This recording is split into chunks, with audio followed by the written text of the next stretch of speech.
David had been traveling for almost a month, and honestly, he was ready to be home. The business trip to Europe had gone better than expected. What was supposed to take 6 weeks wrapped up in just 4. He'd closed the deal, signed the contracts, and caught the first flight back to the States. As his car rolled through the quiet streets of his neighborhood at 2 in the morning, he felt that familiar sense of relief.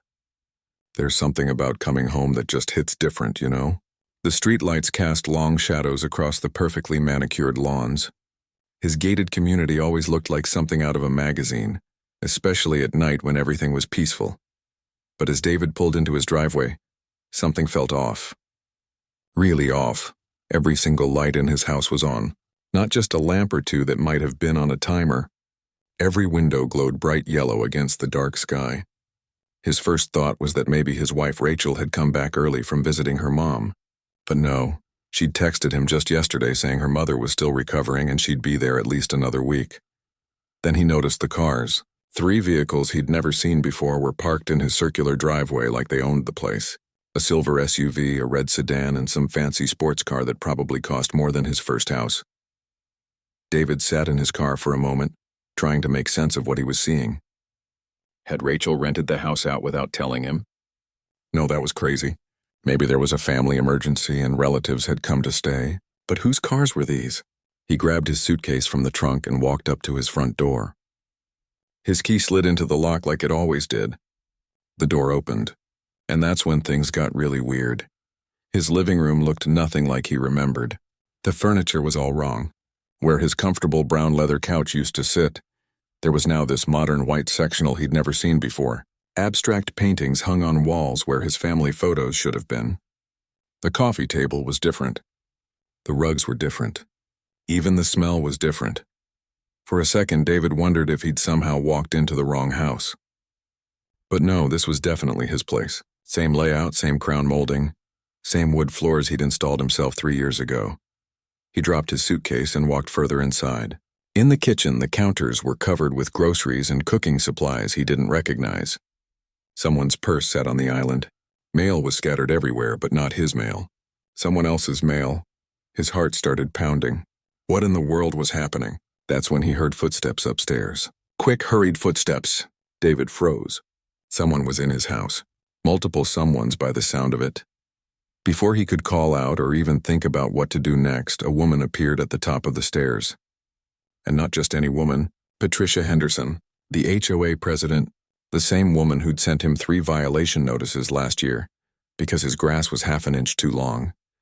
She was wearing a silk robe and slippers, her hair in curlers looking like she'd just been woken up, in his house, in the middle of the night. Looking very much at home.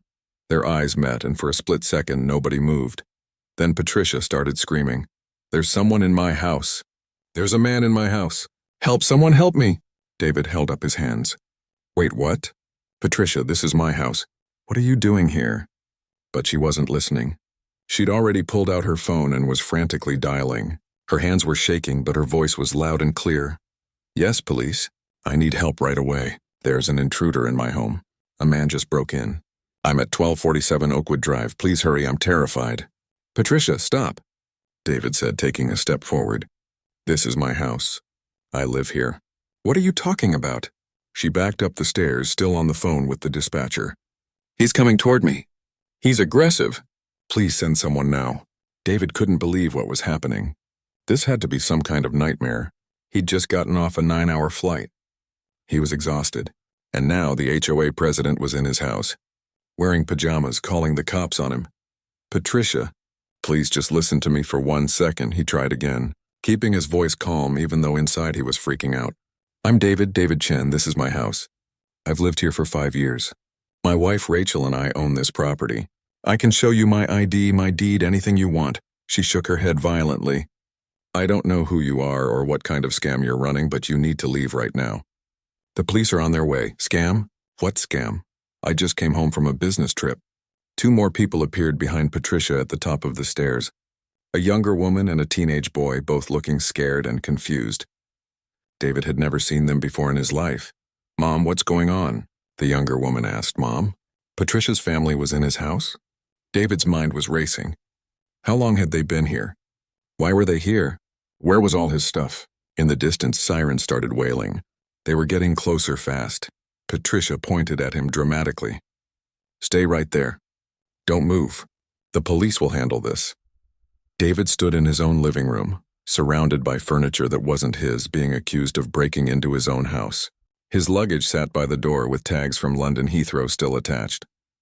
He pulled out his wallet, ready to show his driver's license, his credit cards, anything that proved this was his home. The sirens got louder. Red and blue lights started flashing through the windows. This was insane. Absolutely insane. David had dealt with difficult people before. He'd negotiated million-dollar contracts. He'd handled angry clients and tough business partners. But nothing, absolutely nothing, had prepared him for this moment. Patricia stood at the top of the stairs like some kind of queen defending her castle. The young woman and teenager huddled behind her, and David stood in the middle of what was supposed to be his sanctuary, his home, feeling like a stranger. Car doors slammed outside. Heavy footsteps approached the front door. Someone knocked hard, 3 sharp raps that echoed through the house. Police! Open up. David looked at the door, then back up at Patricia. She had this satisfied look on her face, like she'd just won something, like she was the victim here and he was the villain. He took a deep breath and walked to the door. His hand touched the doorknob of his own house, and he thought to himself that when he woke up this morning in his London hotel room, excited to finally go home, he never imagined it would lead to this. The door swung open, and 3 police officers stood on his porch, hands resting near their belts, faces serious and alert. Sir, we got a call about a break-in, the first officer said. Can you tell us what's going on here? David opened his mouth to explain, but before he could get a word out, Patricia's voice rang out from upstairs. Officers, thank goodness you're here. That man broke into my home. I've never seen him before in my life. The 3 officers stepped inside, and David could see they were trying to size up the situation. The lead officer, a tall guy with gray hair, looked between David and Patricia, who was still standing at the top of the stairs like she was on some kind of stage. Ma'am, can you come down here, please? The officer said calmly. Patricia descended the stairs slowly, dramatically, like she was afraid for her life. She'd wrapped her robe tighter around herself and had her phone clutched in one hand. The younger woman and teenager followed behind her, keeping their distance from David. Officer, I'm Patricia Henderson. I'm a respected member of this community and the HOA president. I've been staying at this property, and this man just broke in through the front door. I heard noises and came down to find him standing in my living room. David felt his blood pressure rising. Her living room? Okay, let's take this one step at a time, the officer said. He turned to David. Sir, can I see some identification? Absolutely, David said, pulling out his wallet. He handed over his driver's license. I'm David Chen. This is my house. I've owned it for 5 years. I just got back from a business trip to London. The officer examined the license, then looked at David, then at the address on the license. This address matches the one on your ID. Of course it does. Because I live here. David tried to keep his voice level, but it was hard. I have no idea why she's in my house or what's going on, but this is definitely my property. Patricia let out a sharp laugh. That's ridiculous. I have documentation. I have a rental agreement. This man is clearly confused or running some kind of identity theft scheme. A rental agreement? David turned to her. Who did you rent from? Because I never put this house up for rent. From your wife, obviously, Patricia said smoothly, but David caught a flicker of something in her eyes. Uncertainty, maybe. She contacted me several weeks ago and said you'd both moved abroad and needed someone reliable to occupy the property. I jumped at the opportunity. David pulled out his phone. That's impossible. My wife is in Boston taking care of her sick mother. She would never rent out our house without telling me. He scrolled to Rachel's contact and put the phone on speaker. It rang 3 times before she picked up, her voice groggy with sleep. David? Honey, it's 2 a.m. there. Are you okay? Rachel, I'm home. But there's a situation. I need you to answer a question in front of the police. Police? Now she sounded wide awake. What's happening? Did you rent our house to anyone while we've been away? Did you give anyone permission to stay there? What? No. Of course not. Why would I do that? David, what's going on? The officers looked at Patricia, whose face had gone a shade paler. There's a woman here, Patricia Henderson, the HOA president. She's been living in our house. She claims you rented it to her. Rachel's voice got louder. I've never rented our house to anyone. And Patricia Henderson, that woman has been a nightmare since we moved in.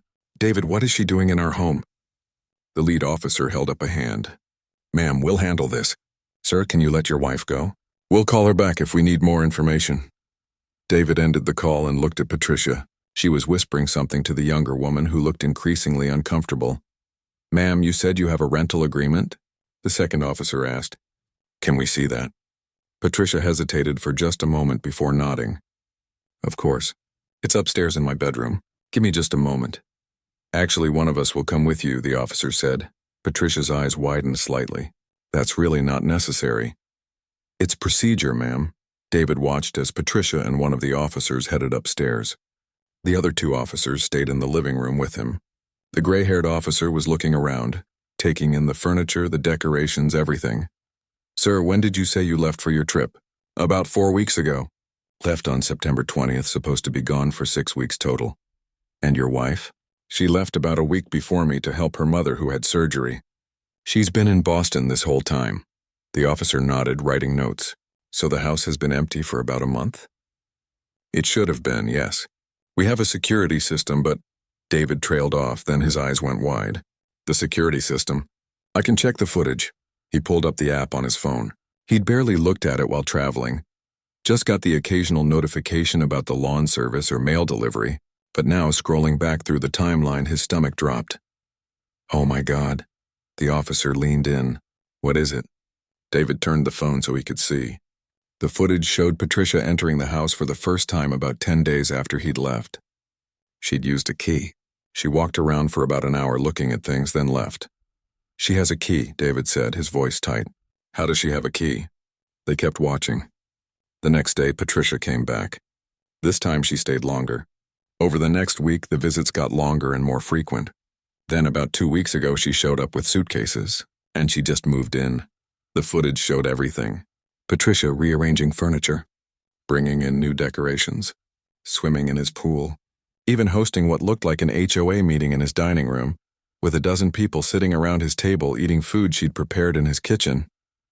Unbelievable, the officer muttered. He called up to his partner. Hey, Mike, you need to see this. Patricia came back downstairs holding a folder, the other officer behind her. She handed over several printed pages.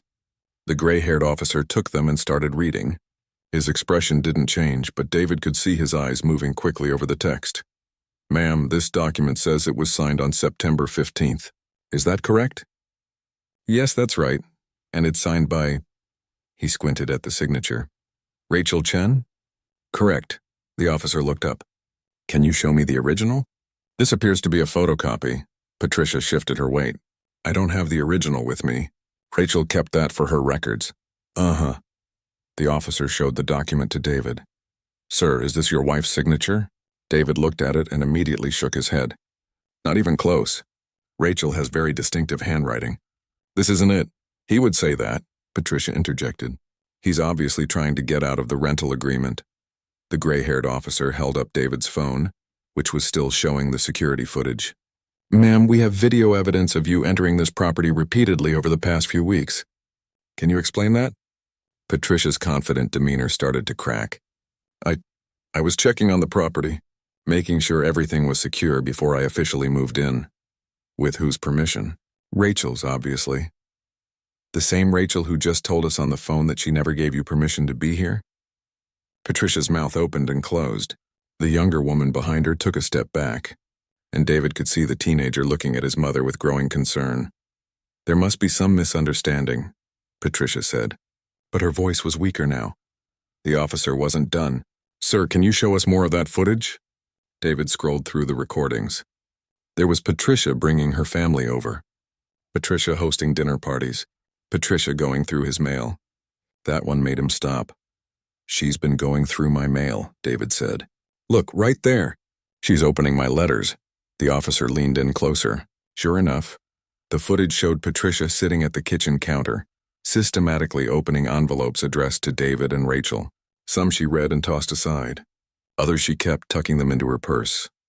Ma'am, that's a federal offense, the officer said quietly. Patricia's face had gone from pale to red. I was just managing the property. Someone needed to check the mail. But they didn't ask you to do that, did they? Silence. One of the other officers had been walking around the house, and now he came back holding a framed photo. Sir, is this you and your wife? David looked at the picture. It was from their anniversary last year, both of them smiling on a beach in Hawaii. Yes, that's us, found it in the garage, along with about 30 other family photos and a bunch of personal items. Patricia tried one more time. Look, there's clearly been a miscommunication here. I thought I had permission. I'm sorry if I misunderstood the situation. I'll just gather my things and leave. I'm afraid it's not that simple, ma'am, the lead officer said. We're looking at possible breaking and entering, mail tampering, and fraud. You're going to need to come with us to the station. What? No, this is ridiculous. I'm the HOA president. I'm a respected member of this community. That may be, but you're also someone who's been living in a house that doesn't belong to you without the owner's permission. Patricia's daughter spoke up for the first time. Mom, what did you do? Quiet, Jessica, Patricia snapped. But Jessica wasn't quiet. Did you lie about all this? Did you really just move us into someone else's house? I said be quiet. The teenager backed toward the door. This is insane. I told you this didn't feel right. The officers exchanged glances. The gray-haired one spoke gently to Patricia. Ma'am, I'm going to ask you one more time. Did you have permission from the homeowners to be here? The silence stretched out. David could see Patricia's mind working, trying to find some way out of this. But there was no way out. The evidence was overwhelming. The security footage didn't lie. His wife's testimony was clear. The forged signature was obvious. Finally, Patricia's shoulders sagged. When she spoke, her voice was barely a whisper. My house was being fumig. The police finally left around 4 a.m. David stood in his house, or what used to feel like his house, and realized he didn't even want to sit down. Every piece of furniture felt contaminated somehow. That couch where Patricia had been sitting. That kitchen counter where she'd eaten breakfast. His bedroom upstairs where she'd been sleeping. He couldn't sleep. Not yet.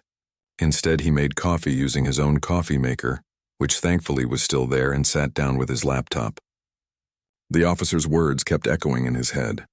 Check your financial statements. David logged into his bank account first. Everything looked normal there. Checking, savings, all the balances were correct. Okay, that was good. Then he checked his credit cards. The main one looked fine. Regular charges he recognized. But the second card, the one he barely used, had charges he definitely didn't make. His hands started shaking as he scrolled through the list. Grocery stores, restaurants, gas stations, all local, all within the past 3 weeks. Hundreds of dollars in charges. She'd been using his credit card, but how?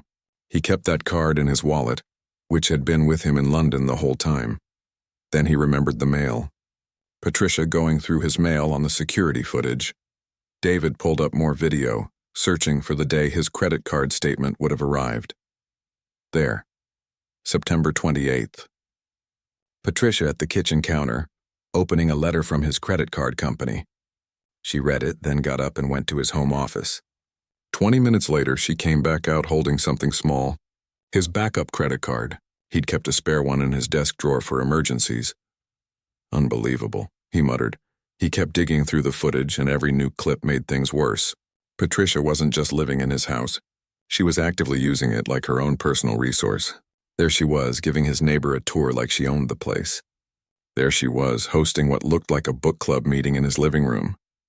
There she was, letting her friends swim in his pool. One clip made him actually gasp out loud. Patricia in his wine cellar. He'd spent years building that collection. Some of those bottles were worth thousands of dollars. She was showing them to someone, a man in a suit, pointing at different bottles. The man was taking photos. Was she trying to sell his wine? David immediately went down to the basement. His wine cellar was still locked, thank God. He opened it with shaking hands. Most of the bottles were still there, but as he checked his inventory list, his heart sank. 6 bottles were missing. 6 bottles that together were worth about $15,000. He went back upstairs and searched through the rest of the footage. Found it. Patricia carrying out 2 bottles at a time over 3 different days, loading them carefully into her car. David called the non-emergency police line and explained what he'd found. They said they'd add it to the report and send someone by in the morning to document everything. As the sun started coming up, David walked through his house room by room, discovering more violations. His wife's jewelry box in the bedroom had been gone through. Not emptied, but definitely searched. Several expensive pieces were missing. In his closet, some of his designer suits were gone. His watch collection was lighter by 3 watches. In the garage, he found all his family photos stacked in boxes, some of them not even carefully packed. One frame was cracked. These were irreplaceable memories, and Patricia had just shoved them aside like trash so she could put up her own decorations. The home office was the worst. His files had been gone through.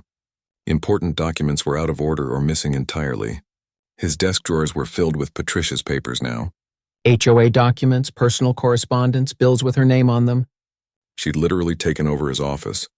As he sat in his desk chair, something caught his eye.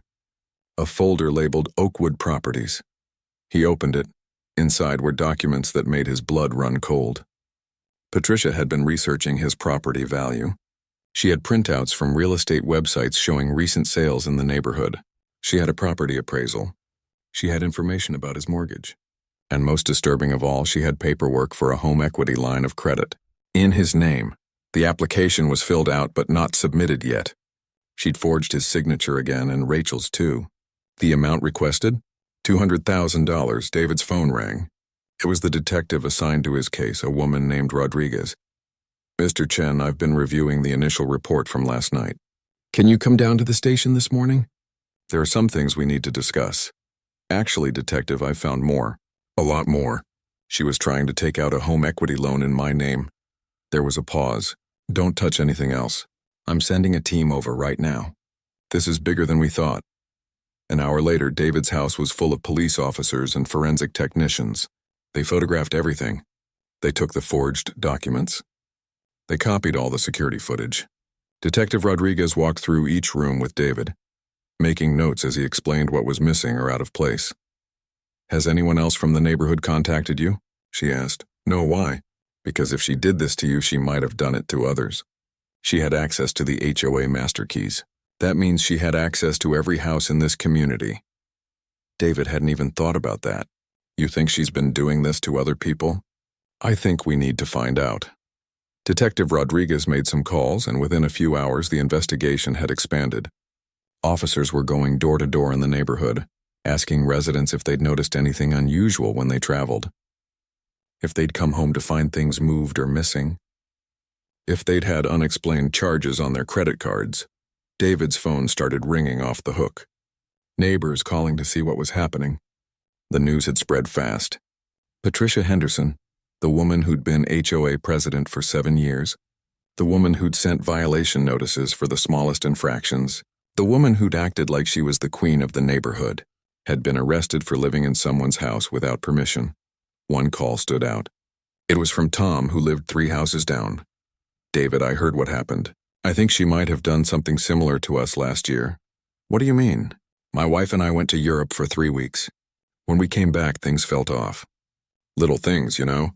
Furniture moved slightly. Food in the fridge that we didn't remember buying. We thought we were going crazy. But now I'm wondering if she was in our house too." "Did you have anything go missing?" "Actually, yes. My wife's pearl necklace. It was from her grandmother. We tore the house apart looking for it. Thought maybe we'd misplaced it before the trip. But what if she took it?" "You should call Detective Rodriguez. Here's her number." By noon, 5 other families had come forward with similar stories. All of them had traveled for extended periods in the past 2 years. All of them had noticed small things out of place when they returned. 3 of them had items go missing. Detective Rodriguez called David back. "We're getting a warrant to search Henderson's house. This is turning into a much bigger case. I need you to make a list of everything that's missing from your home. Be as detailed as possible." David spent the rest of the afternoon doing just that. The wine bottles, his wife's jewelry, his watches, his suits. But there were smaller things too that he kept noticing. Kitchen gadgets that weren't his. Towels that didn't match their set. A lamp that he'd never seen before but that Patricia had apparently brought from her own house and swapped with his. When Rachel called that evening, he had to explain everything that had happened. She was on the next flight home. "How could someone do this?" she asked, her voice breaking. "How could someone just move into our home like that? Go through our things, sleep in our bed, It's so violating. David understood exactly how she felt. He'd been in the house all day, surrounded by police and forensic teams, and he still felt like a stranger in his own home. Nothing felt safe anymore. Nothing felt private. That evening, Detective Rodriguez called with an update. They'd executed the search warrant on Patricia's house. What they found was shocking. Mr. Chen, we found items from at least 8 different households. Jewelry, electronics, collectibles. She's been doing this for years. We also found documents showing she'd been embezzling from the HOA budget. Embezzling? Looks like about $45,000 over the past 2 years. She'd been using HOA funds for personal expenses, covering her tracks by manipulating the books. When board members asked questions, she'd intimidate them or bury them in paperwork until they gave up. David thought about all the times Patricia had been so aggressive about HOA rules. The violation notices, the fines, the way she'd lord her position over everyone, and all along she'd been stealing from the very organization she claimed to be protecting. There's more, Rodriguez continued. We found a list in her office, names and addresses of every homeowner in your community, along with notes about their travel schedules. She'd been tracking when people left town. That's premeditated. Exactly. This wasn't opportunistic. She was planning these intrusions. Your house was just the first time she'd gotten comfortable enough to actually move in. The fumigation story was partially true, by the way. Her house was being fumigated, but instead of staying in a hotel like a normal person, she saw it as an opportunity. David hung up and looked around his living room, crime scene tape still. Rachel got home 2 days later, and the moment she walked through the door, she just stopped and stared. David had tried to clean up, tried to put things back in order, but the house still felt wrong. The energy was different. The sense of safety was gone. She dropped her bags and walked slowly through each room, touching things gently, like she was trying to reconnect with a place that had been stolen from her. When she got to the bedroom and saw that the sheets had been changed, that their personal photos were missing from the nightstand, she sat down on the bed and cried. David held her. He didn't have words that would make this better. Nothing could change what had happened. I keep thinking about her sleeping in our bed, Rachel said quietly, wearing my robe, using my bathroom, going through my jewelry.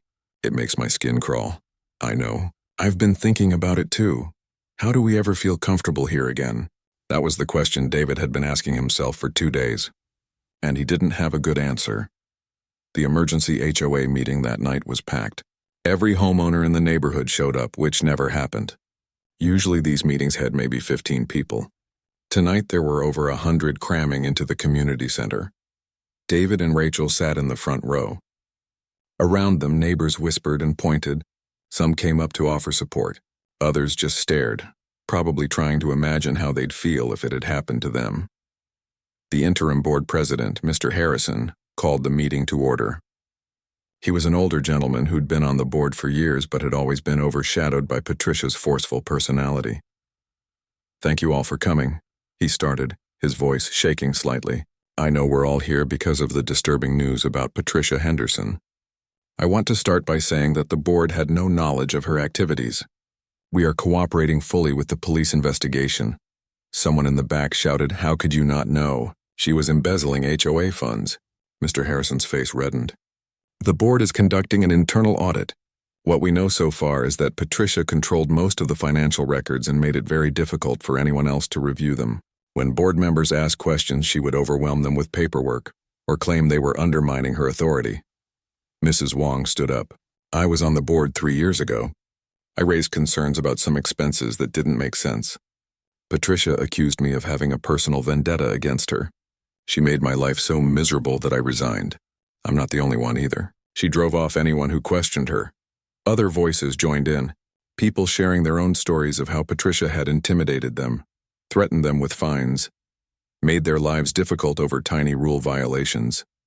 A picture emerged of someone who'd been abusing her power for years, and everyone had just accepted it because fighting her was too exhausting. We need a complete review of all HOA finances, someone called out. Every dollar she touched needs to be accounted for.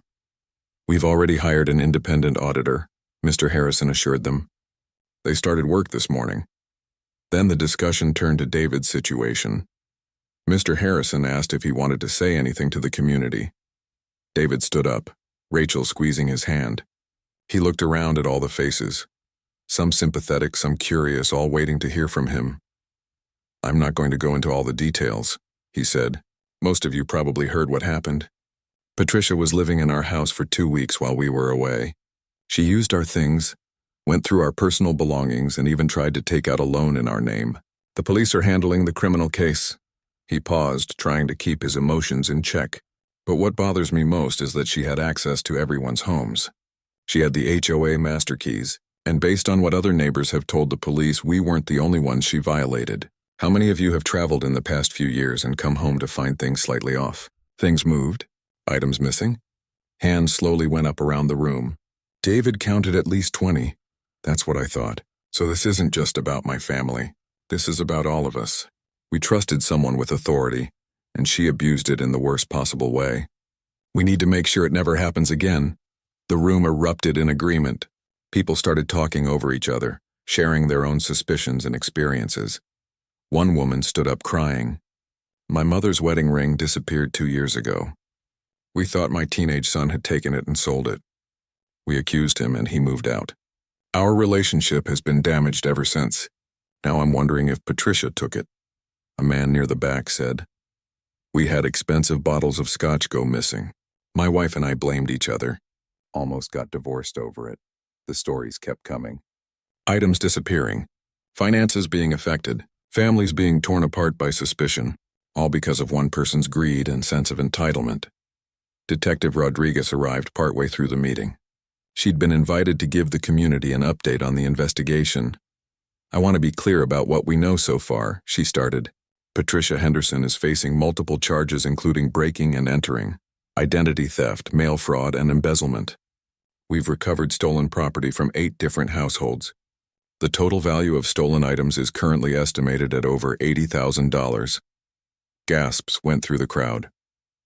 "We're still processing evidence, but we believe she's been doing this for at least 3 years. She would identify when families were traveling, enter their homes using the HOA master key, and take items that she thought wouldn't be immediately missed. Small jewelry pieces, collectibles, electronics, cash. Things that people might think they'd misplaced or lost." "What happens to the items you recovered?" someone asked. "We're working on returning everything to the rightful owners. We'll need people to come to the station to identify their property and file reports. It's a process, but we're committed to making this right." "What about the embezzlement?" Mr. Harrison asked. "That's still under investigation. We've brought in forensic accountants to go through all the HOA records. Based on what we've found so far, Ms. Henderson was siphoning funds regularly and using them for personal expenses. She was also billing the HOA for services that were never performed and pocketing the difference." The room erupted again. People were angry, shouting questions. How had this gone on so long? Why hadn't anyone caught it? What would happen to the HOA budget? Detective Rodriguez held up her hand for quiet. "I know you're all upset. You have every right to be. What I can tell you is that Ms. Henderson kept meticulous records. She documented everything. Probably because she never thought she'd get caught. That's actually going to help us build a strong case against her. She won't be able to deny what she's done." After the detective left, the meeting turned to practical matters. The board needed to secure all the locks in the community. Every single master key needed to be accounted for, and the locks changed if necessary. A new financial oversight system needed to be implemented, and most importantly, they needed a new HOA president. Several people suggested David. He immediately shook his head. "I appreciate the confidence, but I'm not interested in running the HOA. I just want to fix my house and move on with my life." But the calls kept coming. "You understand what went wrong. You'd make sure it doesn't happen again. You have everyone's trust." Rachel leaned over and whispered, "Maybe you should think about it. Not now, but eventually. Someone needs to make sure this community doesn't fall apart." David wasn't convinced, but he agreed to think about it. Over the next few weeks, the investigation continued to expand. The forensic audit revealed that Patricia had stolen nearly $60,000 from the HOA over 3 years. She'd set up fake vendor accounts and paid herself for landscaping services, pool maintenance, and community repairs that were never actually done. She'd also been charging personal expenses to the HOA credit card and covering them up in the monthly reports. The items recovered from her house were more disturbing the more David learned about them. She'd had a whole room set up like a trophy collection, jewelry organized in boxes, Electronics lined up on shelves. Even photo albums that she'd stolen from people's homes like she was collecting memories that weren't hers. A psychiatrist working with the police suggested Patricia had some kind of compulsion. The need to feel superior, to have power over others, to possess things that made her feel important. The HOA presidency had given her legitimate authority, and she'd twisted it into something dark. David's stolen items were slowly returned. The wine bottles were found at a local shop where Patricia had sold them.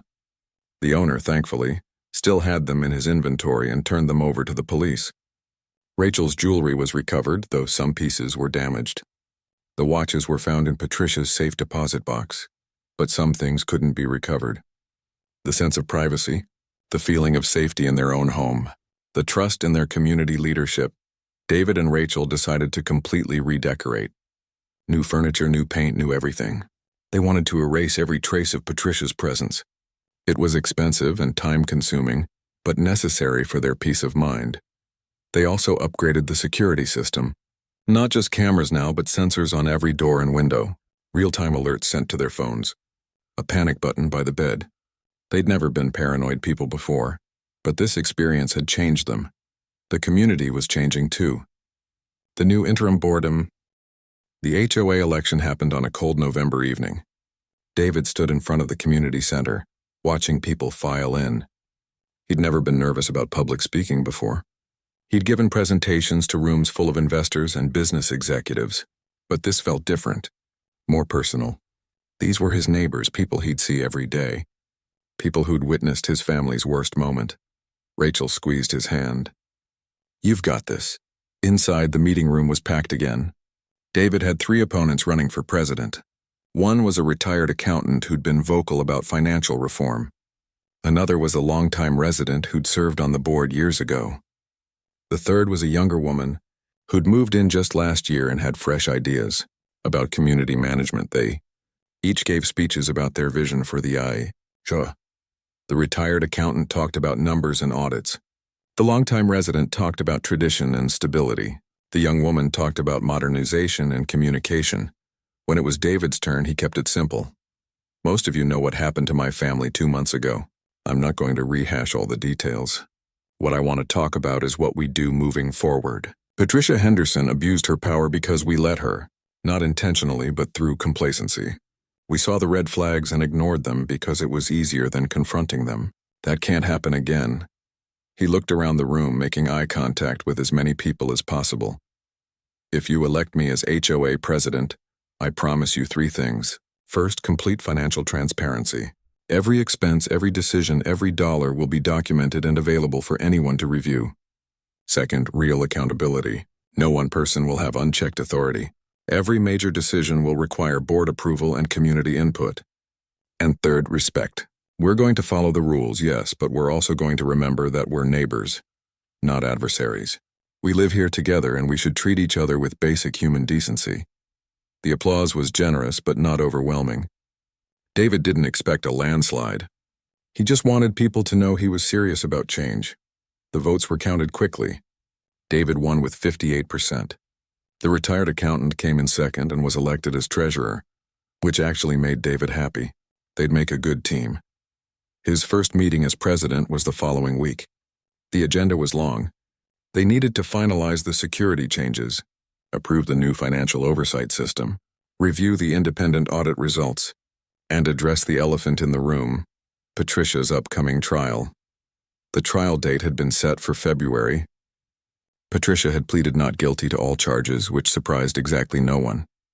Her lawyer was arguing that she'd had permission to be in David's house, that the financial irregularities were accounting errors, and that the stolen items were borrowed with intent to return. Detective Rodriguez had warned David that trials could be unpredictable. "She's going to try to make you look bad," the detective said. "She'll say you're vindictive, that you're exaggerating, that this is all a misunderstanding. Be prepared for that." David wasn't worried about the trial. The evidence was overwhelming. Security footage, forensic accounting, testimony from multiple victims. Patricia's best defense was the truth, and the truth was damning. What he was worried about was the community healing. Because even though Patricia was gone, the damage she'd caused lingered. People were still discovering items missing. still uncovering lies she'd told, still dealing with the psychological impact of having their homes violated. As HOA president, David started a community support group. Once a month, victims of Patricia's crimes could gather and talk about their experiences, share their feelings, support each other. A local therapist volunteered to facilitate the sessions. The first meeting had 12 people. By the third meeting, it had grown to 25. People needed this. They needed to know they weren't alone in feeling violated and vulnerable. One woman shared how she'd blamed her daughter for stealing money from her purse. "I said terrible things to her. Our relationship was damaged for months. Now I know it was Patricia all along, and I have to live with the fact that I hurt my daughter for nothing." A man talked about the expensive golf clubs that went missing. "My wife thought I'd sold them to hide our financial problems. She lost trust in me. We almost divorced. All because Patricia wanted to steal something valuable." The stories were heartbreaking, and they kept coming. David also pushed for changes to state law regarding HOA management. He contacted local legislators and shared his story. The response was overwhelming. Turned out that HOA abuse was a common problem across the state, and lawmakers were looking for real examples to justify reform legislation. Within months, a bill was introduced requiring all HOAs to have independent financial audits annually. Another bill restricted the use of master keys and required HOAs to implement strict access controls. David testified at committee hearings, telling his story to rooms full of politicians and policy experts. "This isn't just about my family," he told them.